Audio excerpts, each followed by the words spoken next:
Welcome back to the channel. In the last part of the war between Hell's Angels versus Pagans video we covered the story up till the point of the Pagans Bronx chapter president, Fransisco Rosado, being murdered in broad daylight by some unidentified assailants. It was now abandoned by the Angels. How convenient for the Pagans. They were able to move into the city unopposed by the Angels, who by now had taken notice of the Pagans' encroachment into their property. The Angels did not let this act of hostility go unnoticed. They immediately took action and re-established themselves in the area and had also planned a significantly large motorcade of the bikers as a show of strength and dominance, a warning against the Pagans that they were in unwelcome and hostile territory. We can now start to unravel the series of events that occurred on 14th of May 2022. The parade, which was scheduled to be on the same date, was to be a large convoy of about 100 Hell's Angels bikers driving down to the clubhouse of the Pagans as a show of force and intimidation. The envoy had begun moving in the morning, while the plan only consisted of them driving by to enforce their presence in the area. The more confident and overly passionate members of the envoy broke off and split. In a total group of 100 bikers, 40 would split off to go deliver a more deadly blow that would be one to be remembered by the Pagans. 5 of the 40 bikers were equipped with walkie-talkies and were able to secure every exit on the road that could be a potential escape route, and phoned in using the walkies to alert the rest of the 25 bikers of the cops if they showed up. This cabal of 25 bikers was armed with knives, hammers, and bats to assault the clubhouse. The Pagans would be taken by surprise as they only had a meager but brave 7 members in total to protect the clubhouse, while they were outnumbered by a ton. These 7 Pagans held their ground as long as they could, till they succumbed to the overwhelming force of the Hell's Angels members gathered outside. The battle at the clubhouse would last only a couple of minutes, with the Hell's Angels members retreating to their stronghold in Cape Cod. The police would soon discover, after arriving on the scene, about the horrifying sights left behind by the Hell's Angels. Bikers clinging on to dear life, saying their prayers and asking for repentance, as many of them knew they would be knocking on the pearly gates, asking to be let in. The gangs would leave an absolute nightmare behind, with all the blood and violence of what was to be just a show of intimidation. 7 men were finally carried to the hospital to receive treatment for their injuries. The violence was so severe that one of the Pagans was carried to the hospital with a knife in their arm. The city of Fall River would take administrative action against the Pagans and Hell's Angels in an attempt to save their city by taking down the headquarters of the Pagans and the clubhouse where the altercation happened. The FBI has also conducted several raids on various Hell's Angels properties across the country. Although tensions have died down for now between the 2 biker gangs, things may go south at any moment. It's like sitting atop a volcano that's dormant and waiting for the right moment to explode. There were no winners in this pointless war, as all that seemed to be the outcome of this string of violent occurrences was the government cracking down on both gangs.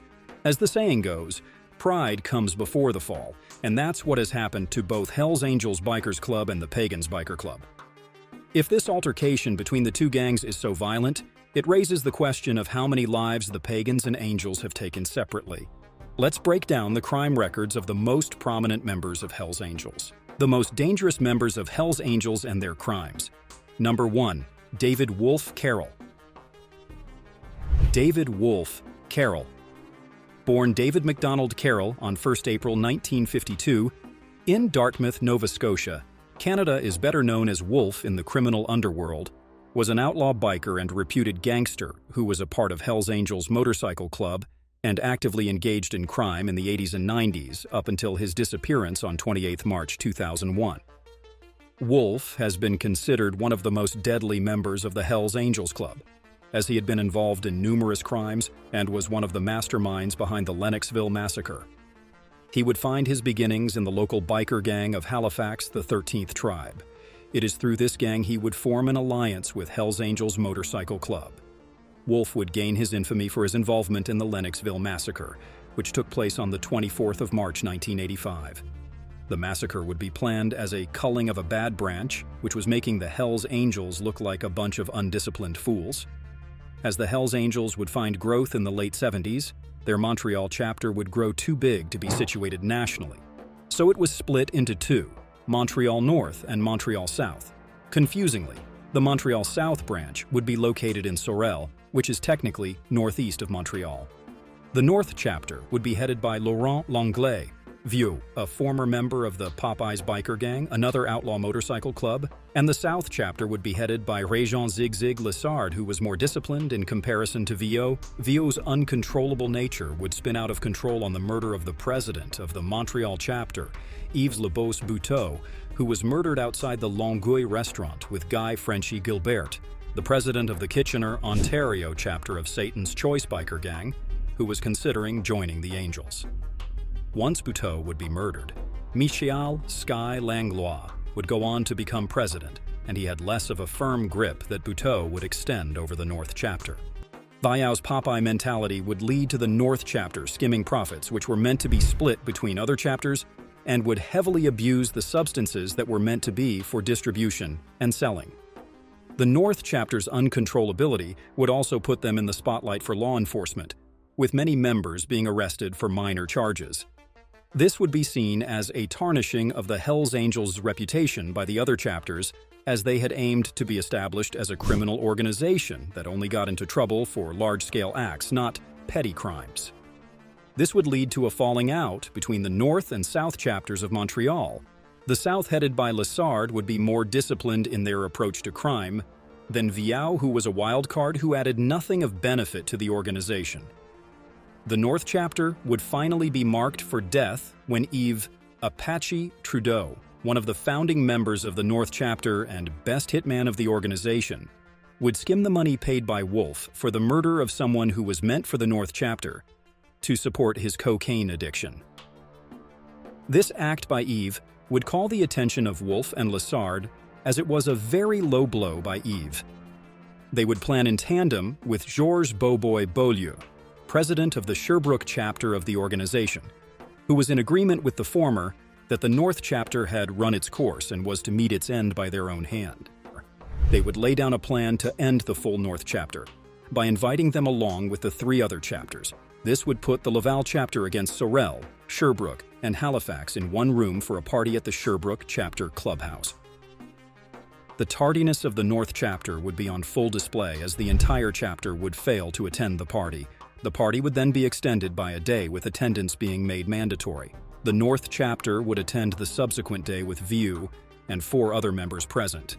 The other chapters would learn that Yves was not in attendance due to undergoing drug rehabilitation, escaping the ensuing massacre by the skin of his teeth. The 5 men were ambushed and cornered by 41 Hells Angels and shot dead. Wolf would disappear into the night as the state of Canada would put out a warrant for his arrest, charging him with 13 counts of first-degree murder. Carroll would disappear and evade authorities, which would lead to the closing down of the Halifax chapter and the conviction of many members of Hells Angels. Number 2. Yves Apache Trudeau. Yves Apache Trudeau, born Yves Trudeau on the 4th of February 1946 in Quebec, Canada, would come to be known as one of the most prolific killers to emerge out of the biker gang wars in Canada. Although not built like a traditional burly biker, weighing in at only 135 pounds at a height of 5 to 6 feet, Yves would find himself to be the Hell Angels' weapon of choice at the height of his life in organized crime.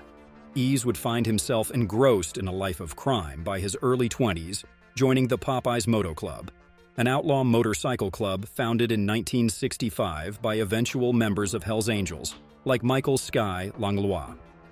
The club would arise as a resistance movement during the Grande Noirceur, or the Great Darkness era, against an ultra-conservative ruling party in Quebec, the Union Nationale, which is the primary reason for the birth of the biker subculture. While based on the values of liberty and freedom, the Popeyes Motorcycle Club was regarded to be one of the most violent. Yves would then become part of the Hells Angels in a strategic alliance formed between Popeyes and Hells Angels in response to Popeyes Motorcycle Club's mortal enemy, Satan's Choice Motorcycle Club, joining in alliance with the Outlaws Motorcycle Club. This would lead to Popeyes clashing with Satan's Choice out in the open. Trudeau would first gain respect as an assassin for Popeyes by killing members of the rival faction. Trudeau would then go on to be a founding member of Hells Angels in Quebec as Popeyes patched over to the latter on the 5th of December 1977.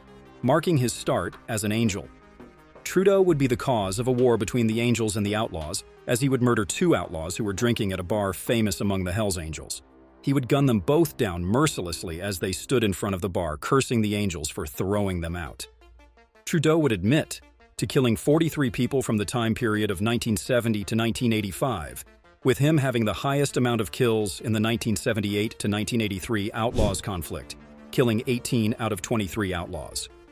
Eves would call on the wrath of his gang upon himself through a series of poor choices made during his time in the Hells Angels, and barely escaped an assassination attempt due to his remarkably good choice to get clean off of drugs.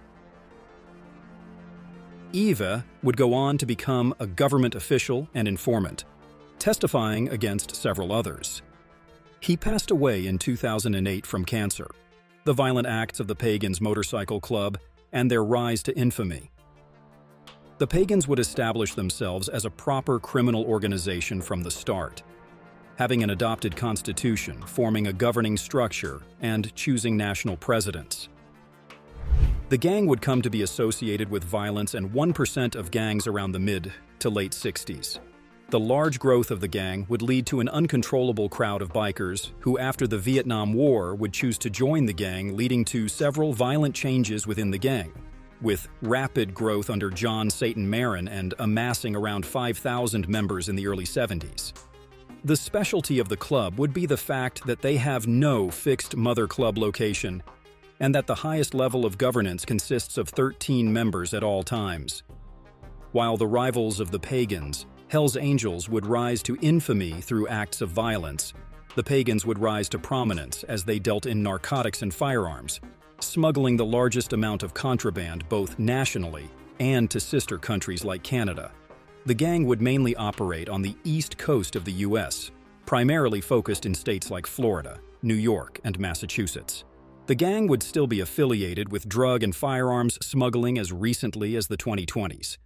30 members of the Pagans Motorcycle Club would be convicted by a federal grand jury in the court of Pittsburgh of narcotics trafficking and firearm possession. The 70s and 80s would be a golden age for the drug trafficking biker gangs in Canada, and especially for the Pagans, who were dominating the Northeast meth trade. The Pagans, despite their incredible success at illegal in the United States, would fail to expand into Canadian soil. One member of the Pagans, Andrew Chef Glick, would reveal that the expansion up north was indefinitely halted and abandoned due to the extremely anti-biker rules of Canada, mixed in with the small fact that the members of Hells Angels up north were known to be particularly violent. This would not mean that the Pagans were not accustomed to violence. On July 17, 1994, at the Tri-County Annual Charity Fest, the Pagans got into an altercation which would lead to 2 members dying and a Tri-County member getting his throat slashed. Another instance of violence would be the open assassination of the vice president of the Hells Angels Philadelphia chapter in 2005. The Pagans would also act as an intermediary between many crime families in many states. In Pittsburgh, they were associated with the prominent LaRocca family. One prominent member of the Pagans connected to the LaRocca family would be Anthony Rocky LaRocca, who was the nephew of former gang boss John LaRocca of the LaRocca family. Although sentenced to life in prison for the murder of John Hetherington, the unbreakable spirit of the Italians prevailed, and Anthony would continue to build his empire from behind bars. Similarly, an associate of the Pagans by the name of Jason Evans was arrested on April 8, 2022, and sentenced to 57 months for large-scale drug trafficking operations in Pittsburgh. One of the largest ever busts made by the police would come in 2018 when 49 members of the Pagans Motorcycle Club were arrested in Rhode Island. The seizure included a total of 52 guns plus a rocket launcher and an undisclosed but large amount of substances like marijuana, crack, cocaine, and heroin. It would seem that in the grand scheme of things have never worked out in the favor of any member on either side of the fray, be they pagans or angels. They seem to follow that age-old saying, "Those who live by the sword, die by the sword,"